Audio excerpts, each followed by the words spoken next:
بسم اللہ الرحمن الرحیم نحمدہ و نصلی علی رسولہ الکریم اما بعد۔ جس کے پاس سب کچھ ہو کر بھی کچھ نہیں ہے وہ ان باتوں میں غور کرو۔ جو نا امید ہو گیا وہ ان باتوں میں غور کرو، اچھی طرح سے غور کرو ان باتوں میں۔ جس کے دل میں سننے کی تڑپ ہے، جس کے دل میں شوق ہے، وہ ان باتوں پر غور کرو۔ جو بچنا چاہتا ہے وہ ان باتوں پر غور کرو۔ وہ اللہ ہے جو جیسی چاہتا ہے ہماری ماؤں کے پیٹوں میں ہماری صورتیں بناتا ہے۔ وہ اللہ ہے جو 3 طرح کے اندھیروں میں ہماری حفاظت کرتا ہے۔ وہ اللہ ہے جس نے ہم کو دیکھنے کی طاقت دی۔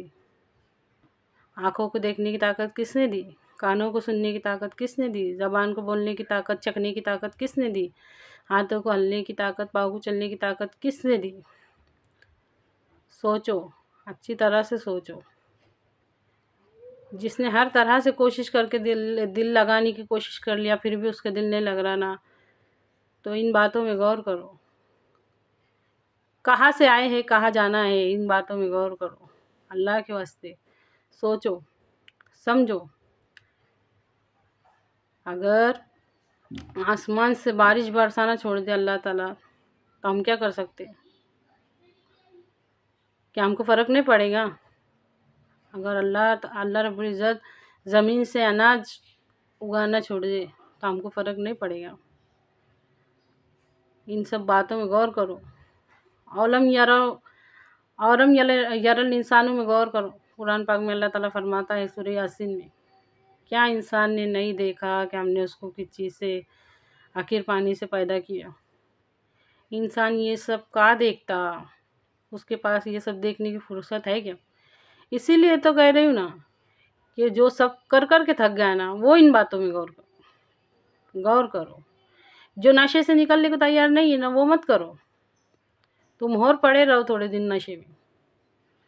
اللہ ہدایت دے، اللہ معاف کرے، لیکن جو تڑپ رکھتا نا وہ ان باتوں میں غور کرو۔ حضرت ابراہیم علیہ السلام نے ایک مرتبہ اللہ تعالیٰ سے درخواست کی، اللہ میں یہ دیکھنا چاہتا ہوں کہ آپ مردوں کو زندہ کیسے کریں گے؟ اس پر اللہ تعالیٰ نے فرمایا، اے ابراہیم کیا تجھے میری قدرت پر شک ہے؟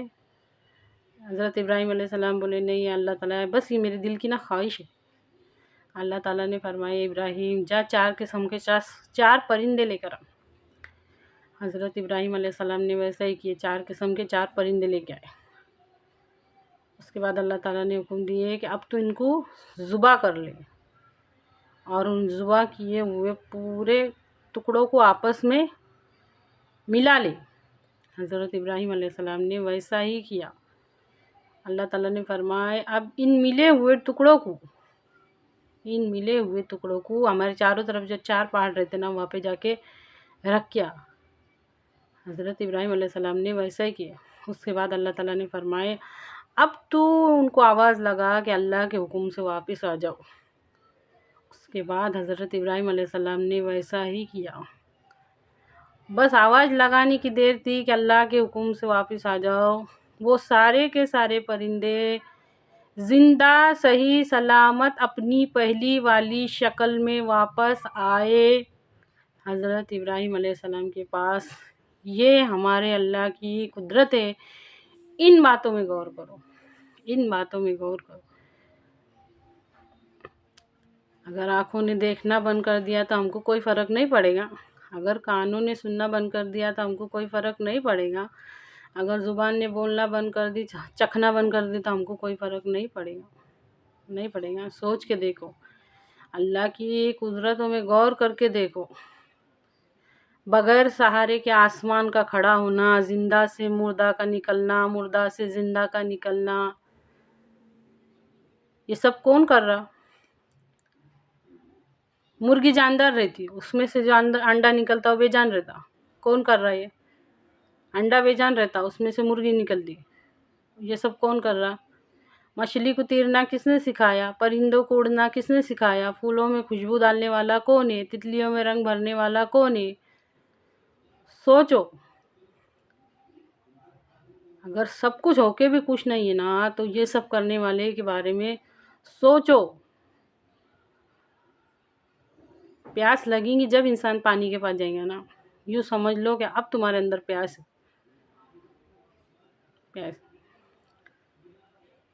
اسی اللہ نے ہمارے ہدایت کے واسطے قرآن نازل کیا، اسی اللہ نے ہمارے ہدایت کے واسطے رسول بھیجے جو ہم کو اللہ تعالیٰ کی آیتیں پڑھ پڑھ کے سناتے اور ہمارے نفس کا تزکیہ کرتے۔ کیا ہدایت کچھ بھی نہیں ہے؟ کچھ بھی نہیں ہے۔ ہدایت کے واسطے قرآن نازل ہوا، ہدایت کچھ نہیں ہے۔ سوچ کے دیکھو، ہدایت بہت بڑی چیز ہے۔ علم والے فرماتے ہیں کہ اگر دنیا کی ساری نعمتوں کو ایک طرف رکھ دیا جائے، ایک پردے میں رکھ دیا جائے اور ایک طرف نعمت ہدایت رکھ دی جائے تو ہدایت کا پردہ بھاری ہوگا۔ اتنی بڑی چیز ہے ہدایت۔ اللہ رب العزت اپنے بندوں کی ہر ضرورت سے واقف ہے۔ کھانا کھانا اس کی ضرورت ہے، پانی اس کی ضرورت ہے۔ عام رکھی لی اللہ تعالیٰ نے کثرت سے موجود ہے، کثرت سے موجود ہے۔ ہوا اس کی ضرورت ہے، عام ہے۔ پانی، ہر چیز عام ہے۔ اسی طرح اللہ تعالیٰ نے ہدایت بھی عام رکھی لی ہے۔ ہر گھر میں قرآن موجود ہے، ہر گھر میں حدیث موجود ہے تاکہ میرا بندہ ہدایت حاصل کرے، اور بندے کو اس کی ضرورت نہیں ہو۔ بڑے افسوس کی بات ہے کہ بندے کو ضرورت نہیں ہے۔ اچھی طرح سے سمجھیے اس بات کو، اور پلیز ہمارے چینل کو سپورٹ کیجیے۔ جہاں جہاں تک آپ لوگوں کی جان پہچان ہے اس کو پھیلائیے، کیونکہ ہزاروں لوگوں تک یہ دعوت پہنچے، میرے دل کی یہ تمنا ہے۔ اور اس کا ذریعہ بس یہ یوٹیوب ہے، اس میں بار بار چینج ہوتے رہتا ہے۔ 1-2 دن چالو رہے گا نا، 4 دن بند ہو جا رہا ہوں۔ مجھے آپ لوگوں کے سپورٹ کی ضرورت ہے، اس کو آگے بڑھانے میں میری مدد کیجیے۔ اللہ کہنے سننے سے زیادہ عمل کی توفیق دے، آمین ثم آمین۔